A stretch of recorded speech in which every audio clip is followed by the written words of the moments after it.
Et bonjour à tous, mon nom est François Letarte. Bienvenue sur ma chaîne JDR D30, une chaîne consacrée aux jeux de rôle sur table avec une vie de rôliste et ça va être un bilan jeu de rôle jeunesse, case avant, mercredi midi. Ça a été une game d'entre-deux dans laquelle on a fait du shopping et un peu de roleplay. J'ai décidé d'organiser un banquet. Les héros ont réussi leur mission, enlever l'espèce de brume rouge qui emprisonnait cette portion du royaume, et le seigneur Gilbert a fait un gros banquet. Sauf que le banquet, il y a pas mal d'invités. Il y a les personnages joueurs, évidemment. Il y a tous les pèlerins elfes qui sont venus à la rencontre de leur déesse. Et, avec un phénomène aussi bizarre que ça dans la région, il y a vraiment du monde de partout. J'ai décidé qu'il y avait des représentants religieux de plein de religions qui étaient là, évidemment pour étudier le phénomène, mais aussi parce qu'il y a la rumeur qu'il y a une déesse qui était à ce banquet. Fait que dans le fond, là, on est nombreux. Il y avait des questions. Puis c'est ça. De la façon que j'y ai été, je vais être ça un peu funny, mais j'ai fait le tour de chacun des joueurs. Je les ai fait rouler un des 20, puis il y a plus que 20 divinités là, dans Chroniques oubliées, mais genre, je comptais les divinités. Puis là, tu as un prêtre de telle religion qui vient te voir, puis qui posait la question en pointant à la joueuse, la chimie, la déesse. Mais c'est qui elle? Et je leur laissais répondre ce qu'il voulait. Il y en a une qui l'a traité de débile. Il y en a un autre qui dit c'est notre allié. Il y en a un autre qui a dit c'est carrément c'est une déesse. Puis c'est ça. Fait qu'il y a eu différentes réponses. Fait que c'est ça. Puis c'était drôle parce que chaque fois je suis arrivé avec la divinité. Fait que tu sais, la divinité qui dirigeait le prêtre qui posait la question. Puis c'est ça. Ça permet aux joueurs de s'exprimer sur le phénomène. Fait qu'il y en a qui sont plus réservés, qui disent non, non, mais c'est quelqu'un de l'équipe. Puis il y en a qui disent carrément non, mais c'est une déesse. Ce qui va créer de la bisbille dans le royaume. Il va falloir que je me base là-dessus pour déterminer qu'est-ce qui va se passer par la suite. Et après, j'ai décidé de faire venir mon fameux magasin d'objets magiques volants que j'ai décidé que j'utilisais et qui lui, sait quand il y a des aventuriers qui ont, des aventuriers qui, en quelque sorte, ont réussi l'aventure, ont amassé des objets magiques. Lui, c'est comme s'il les détectait puis il allait les voir. Puis il fait un arrêt du temps, sauf pour les aventuriers, puis il les invite dans son magasin. C'est le marchand du ciel. Fait que là, dans le fond, ce que je fais, c'est que j'ai généré live devant eux autres une liste random sur donjon.bin d'objets, puis je les ai présentés. Fait que là, ils négociaient. Pour rentrer dans le magasin d'objets magiques volants, il faut que tu donnes un objet magique. Ça peut être une potion, là. Fait que, tu sais, il y en a qui venaient de recevoir un objet du Seigneur, puis ils ne le voulaient pas, ils ont donné ça. Tu sais, il y a eu comme des échanges.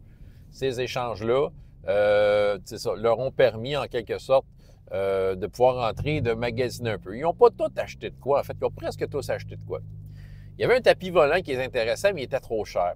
Mais, tu sais, comme le prêtre du groupe s'est trouvé un super bon bouclier, le nécromancien a trouvé de quoi que, je me suis inspiré d'un autre objet que j'avais créé, mais c'est un genre de katana de nécromancien qui augmente la puissance d'une de ses voix.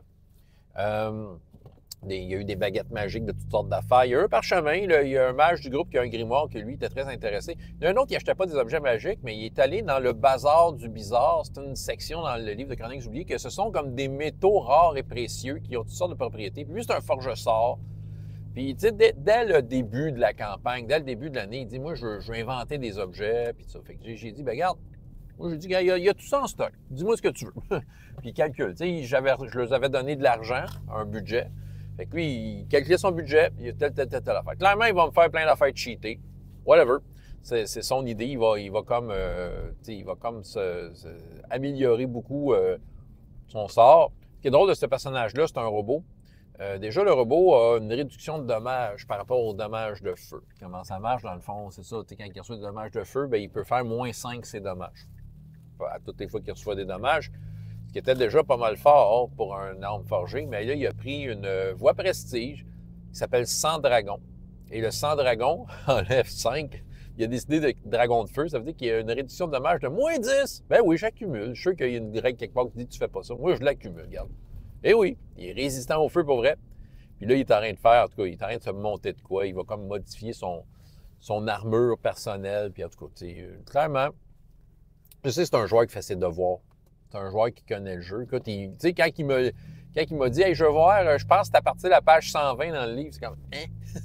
Là, j'ai pogné le livre. C'était pas à 120, mais c'était pas loin. Je dis, OK, tu te souviens de c'est où? Fait qu'il l'avait lu. Fait que lui, dans le fond, je donnais la carte blanche. Achète ce que tu veux, amuse-toi. C'est ça. Tu sais, un joueur qui fait ses devoirs, c'est toujours bien. Il y a juste eu la Wolfer du groupe qui n'a rien acheté. J'ai donné comme un petit souvenir. Un genre de version miniature de la maison. Fait qu'un petit souvenir de la maison. Qu'est-ce que ça fait? Je ne sais pas. Mais reste que c'était drôle. Mais elle était bien à l'aise avec rien acheter.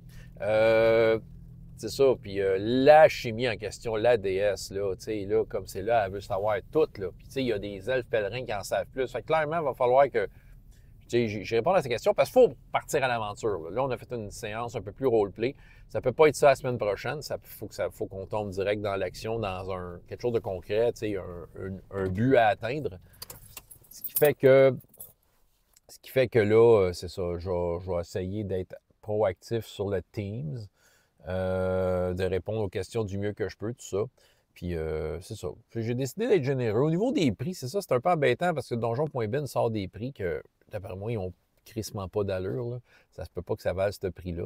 Fait que, tu sais, j'y allais à l'œil. J'y allais à l'œil, là, puis je sortais un prix, puis c'était correct. Le monde, OK, ouais, je vais payer. C'est ça, puis ils achetaient leur truc, puis voilà, puis ça, ils étaient contents. Pas mal tout le monde était content, puis tout ça. Puis là, à la fin, ils ont décidé de profiter de l'arrêt du temps de la Maison Magique avant qu'ils s'en aillent, d'aller faire les poches des convives d'un banquet, quelques-uns d'entre eux.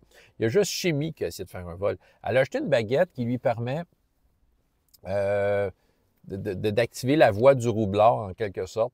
La voix du voleur, la voix du roublard. Puis, dans le fond, elle a voulu voler un objet qui n'était pas capable de s'acheter, une perle de puissance que, tu sais, de ce que j'ai décrit, c'était fort parce que cette perle-là te permet d'avoir accès à tous les sorts de magicien jusqu'au niveau 4. J'avais mis un prix pas d'allure, là, tu sais. Elle a essayé de le voler, mais elle n'a pas réussi.